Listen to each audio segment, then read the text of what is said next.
नमस्कार, AGCNN news पर आपका स्वागत है। मैं हूं मनीषा राणा। प्रस्तुत है आज का मुख्य समाचार। सड़क दुर्घटनाओं पर नितिन गडकरी का बयान। लोकसभा में सड़क सुरक्षा पर बहस के दौरान केंद्रीय मंत्री नितिन गडकरी ने एक चिंताजनक बयान दिया। उन्होंने कहा कि जब वे सड़क दुर्घटनाओं पर अंतर्राष्ट्रीय सम्मेलनों में भाग लेते हैं तो भारत में सड़क हादसों के आंकड़ों को देखते हुए उन्हें शर्मिंदगी महसूस होती है और वे अपना चेहरा छिपाने की कोशिश करते हैं। गडकरी ने कहा कि सड़क दुर्घटनाओं की भयावह स्थिति को सुधारने की तत्काल आवश्यकता है। उन्होंने सड़क सुरक्षा को सर्वोच्च प्राथमिकता देते हुए सुधारात्मक कदम उठाने पर जोर दिया। यह बयान सड़क सुरक्षा और दुर्घटनाओं की गंभीरता को लेकर उनके दृष्टिकोण को स्पष्ट करता है। माननीय मंत्री जी, आप अपने काम के लिए बहुत डेडिकेटेड हैं और आपने बहुत अच्छे हाईवेज पूरे देश में बनाए, लेकिन उन हाईवेज की वजह से गाड़ियां 110, 120, 150 तक भी कुछ लोग चलाते हैं। और अभी आपने जिक्र भी किया कि तकरीबन 1.25 लाख लोगों की मौत हर साल हो रही है और पिछले 10 साल में तकरीबन 15 लाख लोगों की मौत सिर्फ रोड एक्सीडेंट्स के कारण हो गई और डेली लगाएं तो 400 लोगों की मौत हो रही है। और माननीय मंत्री जी, पंजाब में पिछले एक साल में अगर हम कंपैरिजन करें 2023 से, तो जो एक्सीडेंट्स का डेथ रेट है वो 47% कम हुआ है। उसका रीज़न है कि हमने एक डेडिकेटेड फोर्स, सड़क सुरक्षा फोर्स पंजाब में लगाई है। उसमें 1600 पुलिस ऑफिसर को डिप्लॉय किया है और हर 30 किलोमीटर के बाद एक टोयोटा की तकरीबन 40 लाख की गाड़ी लगाई गई है और उससे 47% जो डेथ रेट है वो कम हो गया। सो मैं मंत्री जी से सवाल करना चाहता हूँ, क्या केंद्र सरकार भी आने वाले समय में कोई ऐसी डेडिकेटेड फोर्स का गठन करेगी कि जिससे रोड एक्सीडेंट कम हो सके? सम्माननीय स्पीकर महोदय, ये जो एक्ट है मोटर व्हीकल एक्ट, ये कॉन्करेंट लिस्ट में है।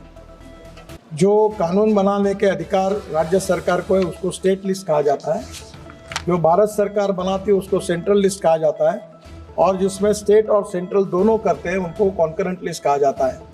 तो ये स्टेट गवर्नमेंट के अधिकार में है। मैं पंजाब सरकार को धन्यवाद दूंगा कि उन्होंने पॉजिटिवली प्रयास किया। आसाम सरकार ने भी एक्सीडेंट्स कम किए, पर मैं आपके सामने ये भी जानकारी देना चाहता हूँ कि देश में सबसे ज़्यादा एक्सीडेंट में मरने वालों की संख्या पे नंबर 1 पर है उत्तर प्रदेश, 23,652, टोटल एक्सीडेंट के 13.7%। दूसरे नंबर पर है तमिलनाडु, 18,347, 10.6%। तीसरा है महाराष्ट्र, 15,366 यानी 9%। और मध्य प्रदेश 13,798 यानी 8%।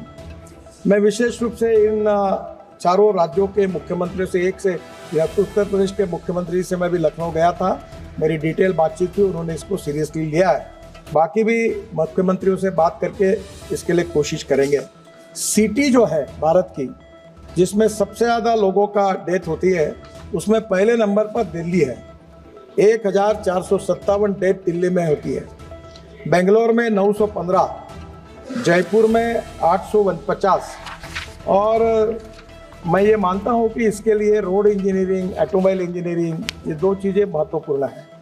हमने ऑटोमोबाइल इंजीनियरिंग में भारत एनकैप करके रेटिंग शुरू कर दिया। इकोनॉमिक मॉडल में 6 एयर बैग्स लगने लगी, पूरे ऑटोमोबाइल सुधार कर दिए। रोड इंजीनियरिंग में कमियां थी, 40,000 करोड़ रुपए ब्लैक स्पॉट इंप्रूवमेंट के लिए हम खर्चा कर रहे हैं, काफ़ी ब्लैक स्पॉट्स हमने दूर किए। पर इसमें 59% एक्सीडेंट्स ये NH पर हो रहे हैं और ये मेरे लिए सबसे चिंता का विषय है।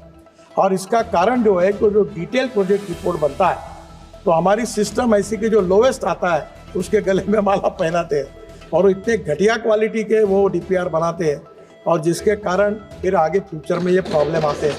तो अभी हमने ये सिस्टम को भी, जो लोवेस्ट वाली बात थी, उसको बदल कर उसका भी हम रेटिंग कर रहे हैं, कॉन्ट्रैक्टर का भी रेटिंग कर रहे हैं और DPR वालों का भी कर रहे हैं। और अभी तो मैं रोज़ 4-4, 5-5 कॉन्ट्रैक्टर, कल ही मैंने 5 लोगों को ब्लैक लिस्टेड कर दिया। अब कॉन्ट्रैक्टर को और कंसल्टेंट को और अधिकारियों को जो भी निग्लिजेंस बताएगा उसके ऊपर कड़ी कार्रवाई करने के बारे में कोई सहानुभूति किसी के प्रति रखेंगे नहीं, क्योंकि लोगों की जान बचाना आवश्यकता है और निश्चित रूप से हम करेंगे। एक इम्पॉर्टेंट चीज़ है कि देश में 18 लाख ड्राइवर्स की कमी है और ये जो एक्सीडेंट हुए हैं इसमें जिनके पास ड्राइविंग लाइसेंस नहीं था, और जो आजकल क्या बताए अध्यक्ष महोदय, हमारे देश में ट्रेलर और ट्रक पर जो कंडक्टर होता है वो चुपचाप ड्राइविंग सीख के वो चलाना चालू कर देता है। हम दुर्भाग्यवश मुझे कहना पड़ रहा है कि दुनिया में ऐसा जो देश है नंबर 1 पर, जहां आसानी से ड्राइविंग लाइसेंस मिलता है, उस देश का नाम भारत। हम इसको सुधार रहे हैं। धन्यवाद मंत्री जी। सर, मैं माननीय मंत्री जी से पूछना चाहता हूं कि जैसे जो विकसित देश हैं, जैसे जापान है, स्वीडन है, ऑस्ट्रेलिया है, तो उन्होंने कि 0 डेथ्स इन रोड एक्सीडेंट्स कोई टाइमलाइन तय कर दी है। क्या हमारी भारत सरकार ने भी कोई टाइमलाइन तय की है कि 0 डेथ्स इन रोड एक्सीडेंट्स में हो? इस कंट्री में सम्माननीय स्पीकर महोदय, मैं उनकी भावना को समझता हूं, और मैंने 11 साल हुए इस मिनिस्ट्री में। स्वीडन ने 0 किया, नो एक्सीडेंट। बहुत से देशों ने रिकॉर्ड किया। मैं जब वर्ल्ड कॉन्फ्रेंस में जाता हूं तो मुंह छुपाता हूं, क्योंकि सबसे गंदा रिकॉर्ड अगर वर्ल्ड में किसी का है तो हमारे देश का है। और मैं आपको बहुत ट्रांसपेरेंट हूँ, इसलिए सीधी बात बता देता हूँ कि मैंने ये कहा था कि 2024 समाप्त होने के पहले 50% डेथ और एक्सीडेंट हम कम करेंगे। कम तो हुए नहीं, उल्टा एक्सीडेंट और बढ़ गए। और ये एक ही सब्जेक्ट है कि जिसमें हमारे डिपार्टमेंट को सफलता नहीं मिली। उसके वेरियस रीजंस हैं। मैं आपको यही बताता हूँ कि जब तक समाज का सहयोग नहीं मिलेगा, ह्यूमन बिहेवियर नहीं बदलेगा, कानून के प्रति सम्मान पैदा नहीं होगा, तब तक ये मुश्किलें हैं। आप सबके सहयोग से पहला तो टारगेट हमारा फेल हो गया, और उसको स्वीकार करने में मुझे कोई संकोच नहीं है, क्योंकि सच्चाई है। पर इसके बाद फिर हम तेज़ी से और काम को लगे आपके सहयोग से। हम निश्चित रूप से आगे कोई टारगेट तो तय नहीं किया, पर कम करने की लगातार कोशिश करते हैं। और मैं इसलिए संवेदनशील हूँ कि मैं एक एक्सीडेंट का भुक्तभोगी हूँ। मैं लीडर ऑफ अपोजिशन था महाराष्ट्र में, विधानमंडल में, और पुलिस प्रोटेक्शन में पुलिस की सायरन वाली कार के साथ मेरे ड्राइवर को कैटरैक्ट था। मेरी पत्नी, मेरा बेटा और बेटी पूरे ट्रक के नीचे चले गए। वो टायर के कारण जो पीछे लटकता है उसके कारण जान बची है, और मैंने 2 साल में हॉस्पिटल में था।